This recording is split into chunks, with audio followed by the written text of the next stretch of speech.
Okay. For my video, I'm going to be touching on a number of topics and a few people that it would help if you had even a slight grasp on any of this stuff, because that's about as tight as my grasp is on it as well, so we can be in the same boat. If you have no idea what any of this is, I don't think anybody does. So we're all in the same boat. That looks weird, doesn't it? I'm blocking it anyways. We're going to talk about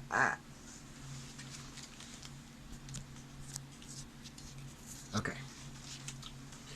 Things I'm going to touch on: impossible physics, quantum theory, existence, scientific laws and theories, probability, unified theory. I'll also be touching on paradoxical elements and fake Shakespeare quotes that I lovingly dubbed Fakespeare, as well as space-time, magnets, law of attraction, something I call black math. That's a term I use personally in reference to witchcraft. It's just something I hold dear to my heart. And I also reference writers Russell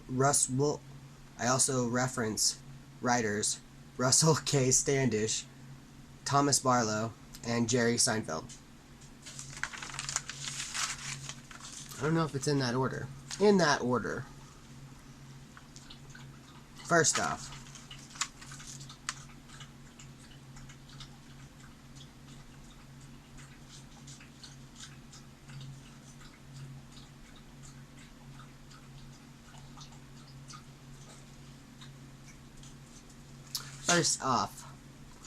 nothing is hard to understand. I've said some of these before. I'm just using them to make a point. Nothing is theoretical. Nothing can help us figure out impossible physics. What is nothing? What isn't it? You can't imagine how complicated nothing is, as I've said before. Somebody else has said it before.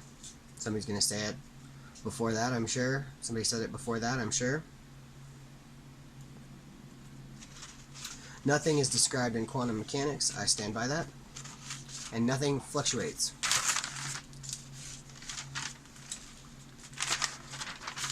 The existence of nothing is kind of paradoxical as well. It should exist, but doesn't, and does. So a universe of nothing will eventually exist forever in an infinite number of ways, I think. Nothing is eventually potential. I think nothing could be found in the Library of Babel, and nothing will be in the future, especially if we can find it together. I think that nothing has no laws. Nothing is probable. The probability of nothing is staggering. Nothing is comprehensible. Nothing is comprehensible. You can't know nothing, and Socrates told us this in his own way. And the question has been posed, why is there something rather than nothing? I believe nothing is eternal. This also raises the question, why must there be nothing rather than something? Nothing is unstable. Theoretically, something always happens when we die. So just by thinking something, it can come into existence. I don't necessarily need that. Oh, no. So theoretically, I could prove the existence of nothing after death. I've said this before. That sounds easier than it sounds. What's the question? I think nothing is cyclical, and nothing never happens, but when it does, it's something.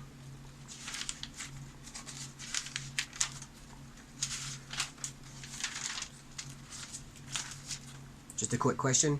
Why don't worms get stuck in one place doing nothing? How does a scribe describe something? He doesn't. the law can describe what? That's what the law can do. It describes natural phenomena, and it can be math. It can be math. Math. The theory can explain why. A theory can provide a scientific explanation for it. I think that nothing is both a theory and a law.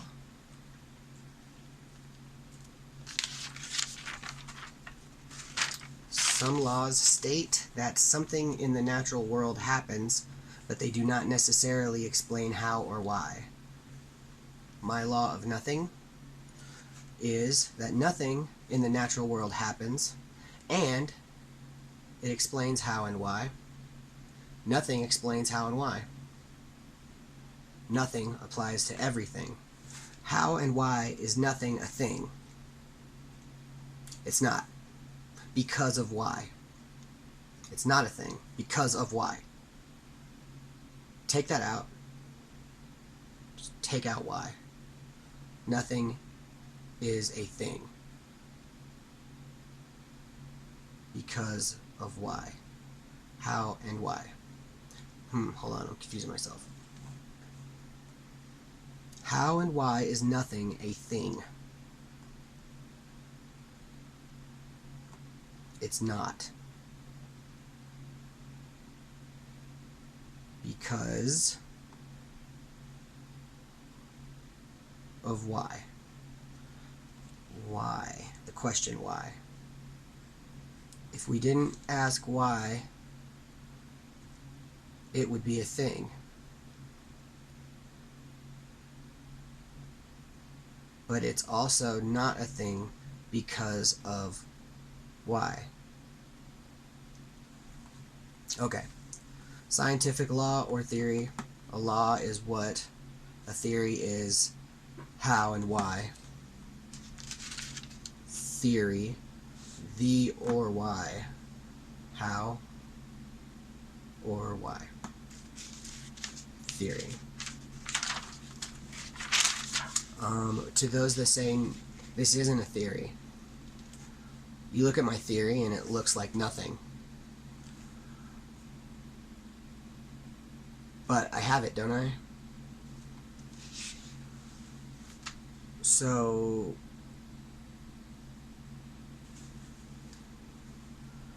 if you look at my theory and it looks like nothing, then I have it, don't I? It looks like I've got exactly what I came with. Wait, hold on. Looks like I've got exactly what you came for, which is what I came with. Nothing. Nothing could be a unified theory, and it is, because nothing is a unified theory, because nothing is a unified theory. Paradoxical nothingness. It's something I didn't research. But I mean, it's a thing. It's got to be a thing, right? If nothing happens when we die, then nothing happens until we are born. Shakespeare. And then I'll take a quick break. There's 3 things I know that have access to nothing. Babies, dead people, and computers. Computers have nothing inside them. A program is nothing. Inside that program are bits and bytes. Here's my Shakespeare. A bit, a byte of nothing. A byte that bytes a bit. And we'll take our break there. And we're back. A computer could be used, hypothetically, to create nothing and then 3D print it. Which brought the question up, could you 3D print a 4D object? And if you do, does it become a 3D object? So really, by trying to 3D print a 4D object, are you downgrading it? I found an article that said, a 4D printed object is printed normally like any other 3D shape.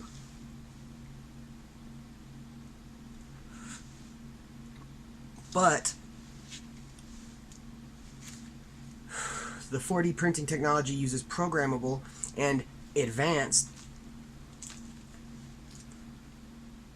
material that perform a different functionality by adding hot water, light, or heat.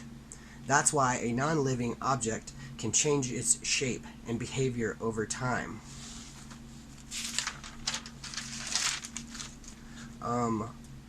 I've heard that nothing can be found in a black hole, and to me, time and space are both the same thing. Nothing. I feel like they have time and space in a black hole. I mean, that makes sense. Time and space are everywhere and nowhere.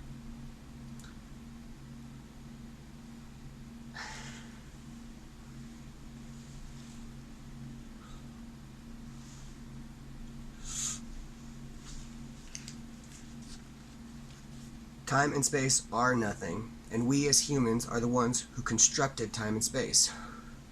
Therefore, we have already harnessed nothing and are utilizing its uses every day. Atoms are comprised of mostly nothing. It's cursory research. Again, none of this was researched as much as it should have been or even could have been.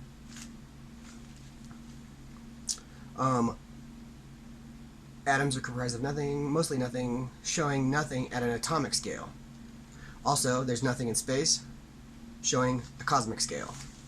That's just the scales.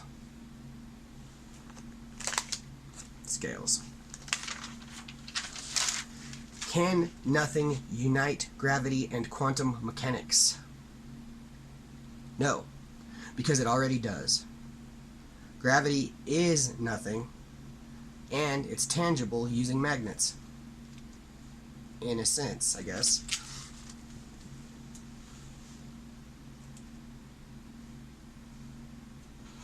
Magnets use nothing, attracting other magnets, which means nothing is attractive.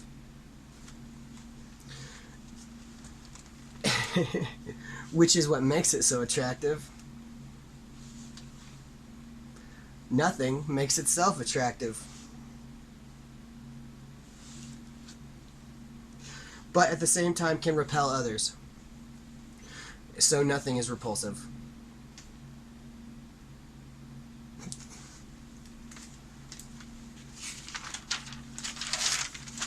The law of attraction, an attractive magnetic power of the universe that draws similar energies together.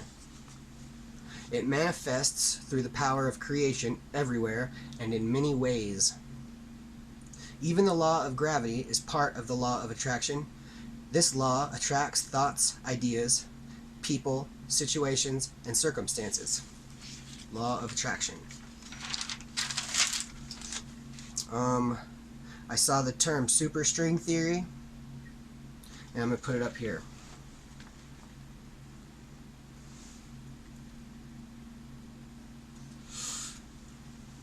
A superstring theory has not been constructed for E8 times E8.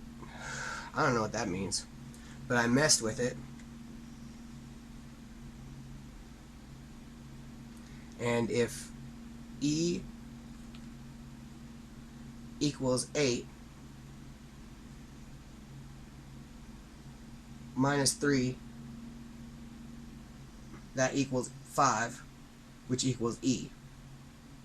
Now that's just black math. Black math to me is math out of context math, just done in the dark. Now if you don't know how to do math and you just see numbers and letters and you throw them all together, that's black math. If it works, some people would say you have nothing. Look at mathematical equations from a normal perspective. I'm going to throw some up there.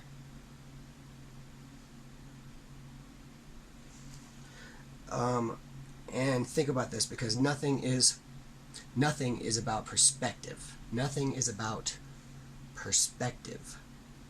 Okay? These equations look like nothing to me. I don't know what that means.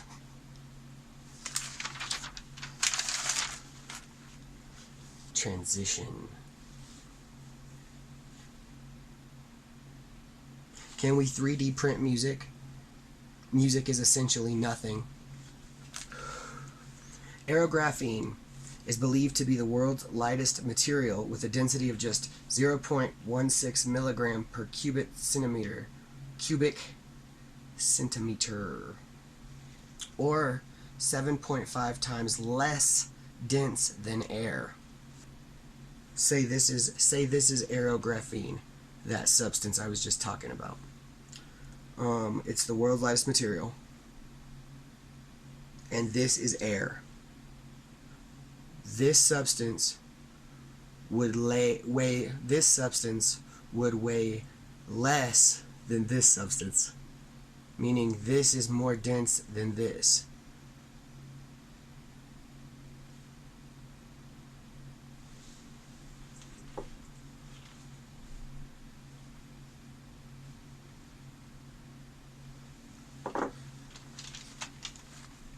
So nothing weighs less than something.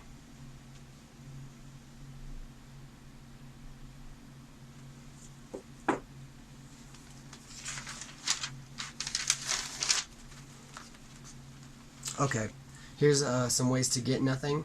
I'm going to skip those and put them at the end. String theory. How long is a piece of string? How long does it need to be? Long enough to tie up loose ends. Here's some writers that I didn't read, and I want to, but I don't feel that I'd get nothing accomplished if I read other people's work instead of focusing on mine.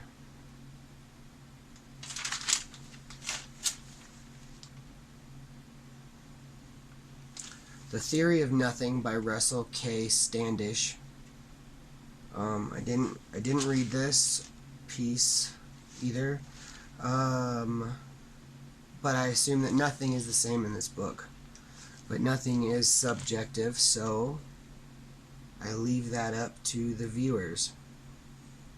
Published in 2016 is considered fiction or satire, then that proves that nothing is fiction. And if nothing is fiction, why can it not be taken seriously? Satire should be taken seriously. Satire should be taken as serious. Satire should be taken as a serious scientific pursuit. Art as fuel. Art creating a nothing of substance, like Seinfeld, although I've never seen it. I know it's of similar context. And as earlier promised, some ideas I have on ways to get nothing, if it is still to be considered a tangible substance. These are my ways to get nothing if it is still considered to be a tangible substance that can be used in time travel, among other things. Wordplay. If you want something done, do it yourself. If you want nothing done, come get me.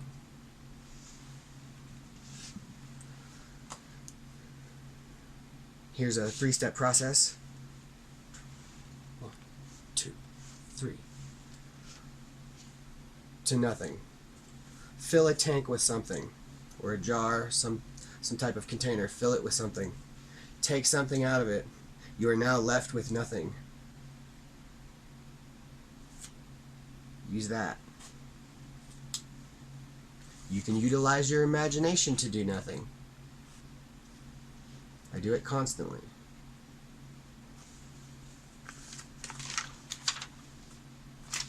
That's it. I could spend time to come up with nothing. That's just off the top of the dome.